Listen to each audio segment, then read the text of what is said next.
Bugun Toshkent shahridagi Wyndham Tashkent mehmonxonasida xalq diplomatiyasi amalda yosh avlod uchun imkoniyatlar va istiqbollar mavzusida xalqaro konferensiya bo'lib o'tmoqda. Xalq diplomatiyasi bugungi kunda davlatlar va xalqlar o'rtasida o'zaro ishonch, hamkorlik va do'stona muloqotni mustahkamlashda muhim vosita sifatida e'tirof etilmoqda.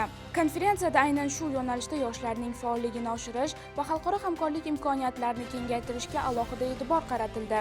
2025-yil 13-oktyabr kuni o'tkazilgan tadbir O'zbekiston Shanxay hamkorlik tashkiloti Xalq diplomatiyasi markazi va Konrad Adenauer jamg'armasi hamkorligida tashkil etildi. Unda xalq diplomatiyasini rivojlantirish, yoshlarning global muammolarini hal etishdagi o'rni, innovatsiya, ekologiya va raqamli texnologiyalar sohasidagi hamkorlik masalalari muhokama qilindi. Konferensiya davomida ekspertlarimiz tomonidan bildirilgan fikr-mulohazalarning yakuni sifatida shuni aytishimiz mumkinki, bugun insoniyat bilan muloqot qilish, insoniyatning qalbiga quloq solish, shu bilan birga inson sivilizatsiyasiga benihoya katta hissa qo'shgan